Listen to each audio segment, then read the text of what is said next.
Welcome to the Tech Talks Daily Podcast, where you can learn and be inspired by real-world examples of how technology is transforming businesses and reshaping industries in a language everyone can understand. Here is your host, Neil C. Hughes.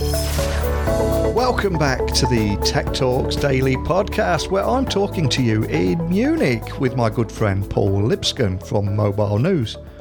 Why? We flew out for the Huawei launch event, which featured 2 hours of excitement, new products, groundbreaking technology. And it was great to see a mobile manufacturer leading the way through innovation too.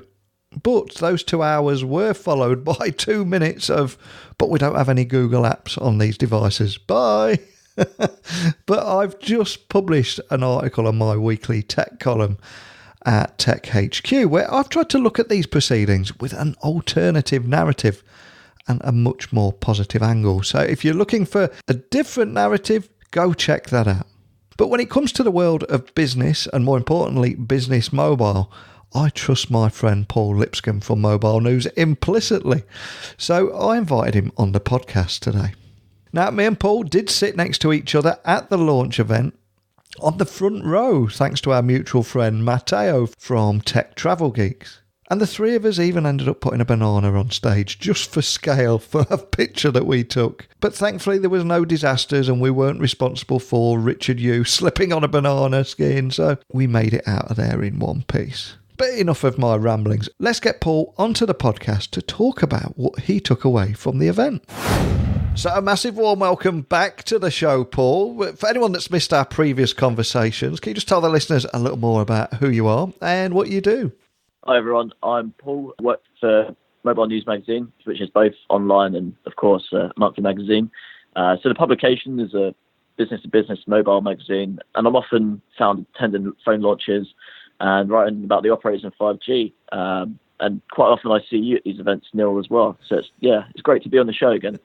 And indeed, at the Huawei event in Munich, we sat side by side on the front row there of the big announcement, didn't we? And even had a banana too, but that's a story for another episode. We did, yeah. You have to thank Matteo for both of those, actually. He got us the front row seats. I'm not sure how. He said he's in the know. I don't know if it's that. But it was great to be front row. You had a good close-up of all the action, really. So let's talk about handsets then. So from that Huawei announcement, what excited you and what disappointed you with this new range of flagship phones? Yeah, I mean, I was excited by the camera setup on the Mate 30 Pro, in particular the quad camera, and I love the halo design as well that they had. It did look like it was just built around photography, and it looked incredible. The photos that Richard Yu showed us during the keynote looked amazing. That said, there are a few obvious disappointments, obviously, regarding Google, but that's something I think we all expected. I think my main sort of gripe, though, was that Huawei announced the 5G Mate 30 Pro at the end. And throughout the talk, it was portrayed as if all the phones would come with 5G, and I felt that it was a little bit misleading. I also think it's a bit of a shame that the flagship Mate 30 Pro, which is, over €1,000, doesn't come with it as standard, especially given that price. Absolutely. And I'll tell you a little story. When I landed back in Birmingham, I had an Uber home, and the Uber driver straight away was quite excited of where I'd been, and we engaged in a conversation about mobile phones, etc. And he said, tell me all about Huawei. All my friends say it's a great phone, etc. But he was an Apple guy. Yeah. And he said, well, how much are these phones going to cost? What's the top model? How much is it going to cost? As soon as I said £1,100, he said, well, I'm never going to buy a Huawei phone for £1,100 with no Google apps.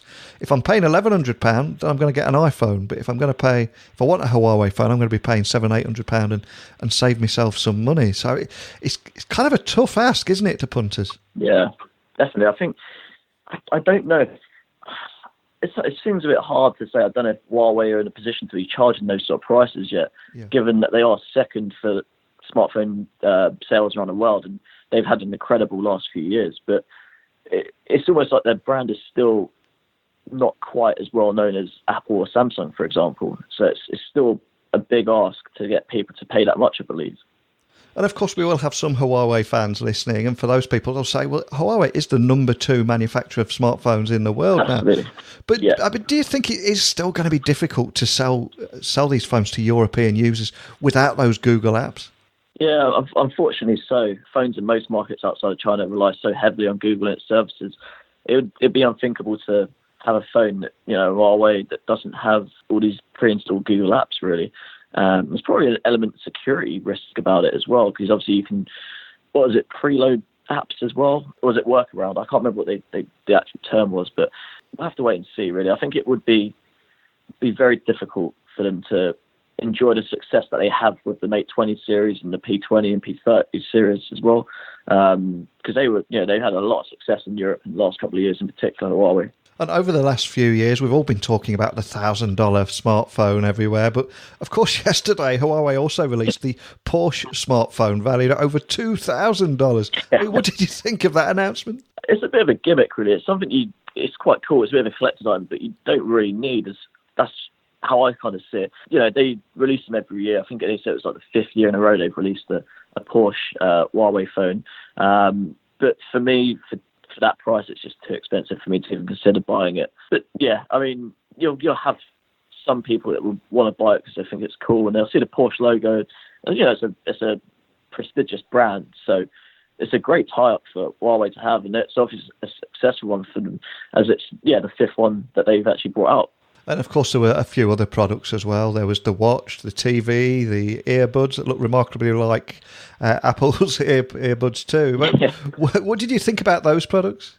Yeah, it was good to see some other products, actually. The watch looks really smart, and I'm excited to try it out.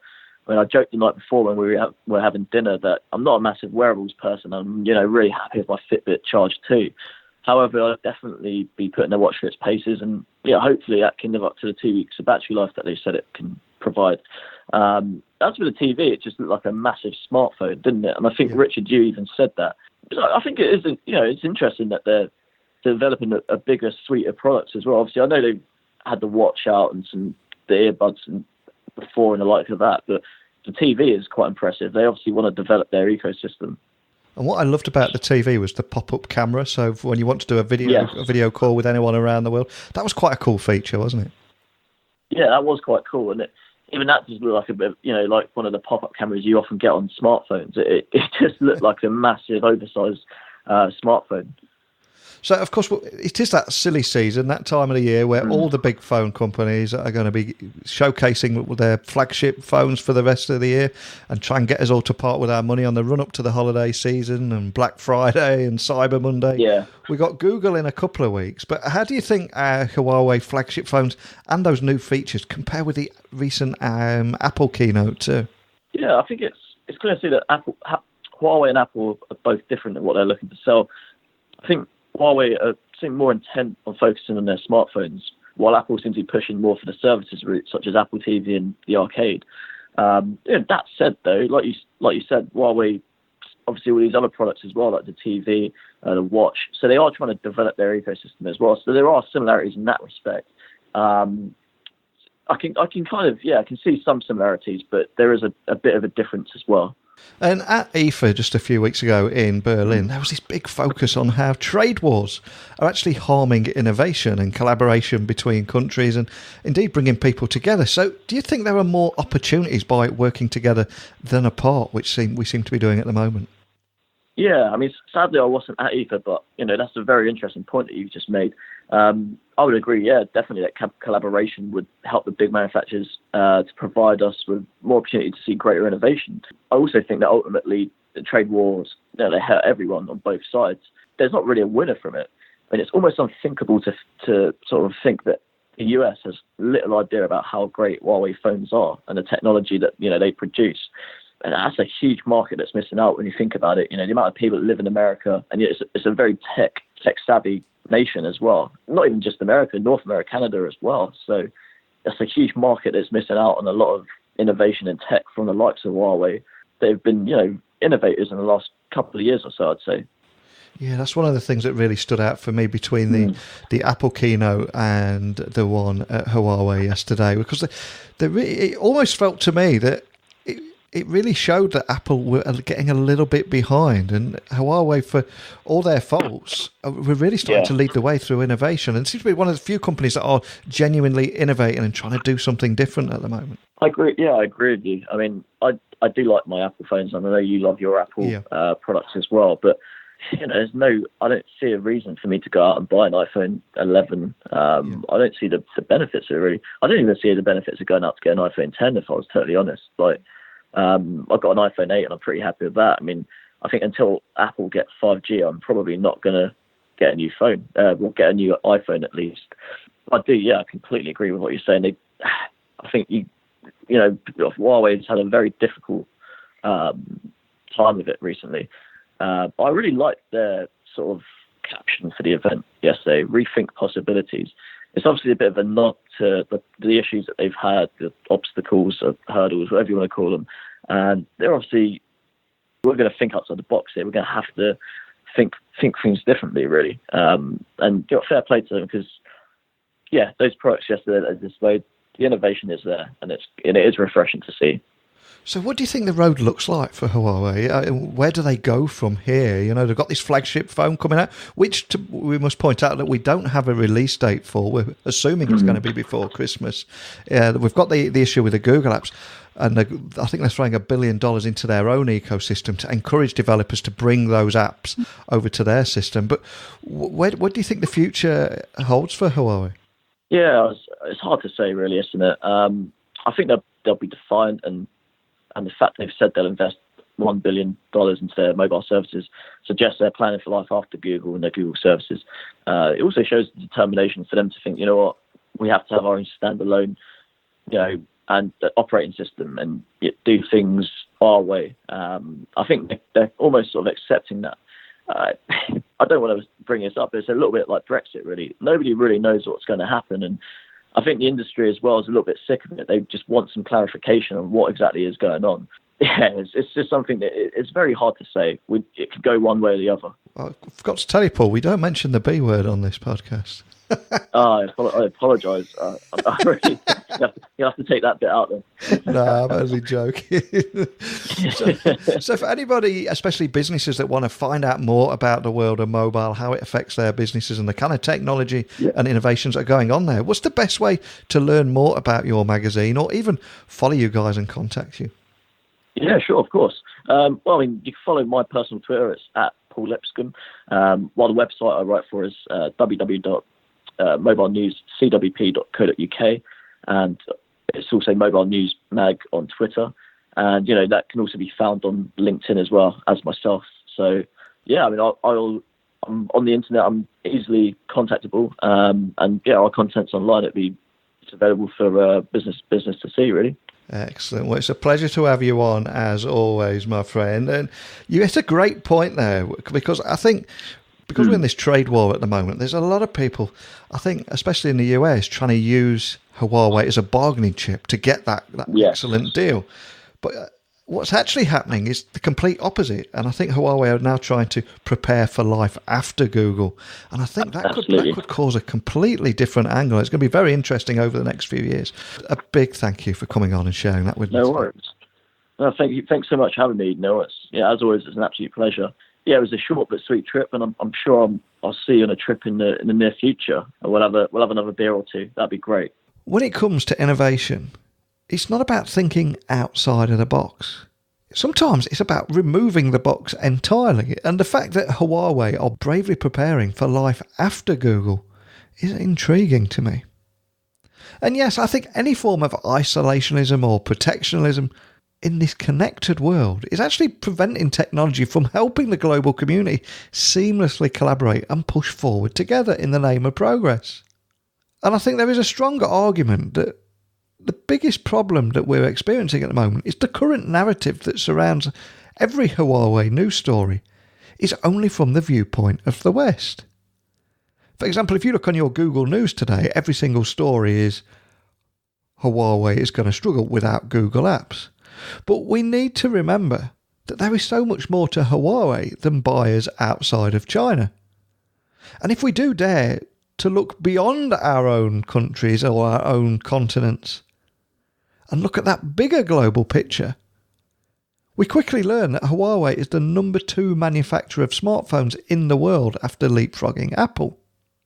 And yes, Samsung remains in pole position, but that could eventually change with Huawei's additional $100 billion investing in R&D alone over the next 5 years.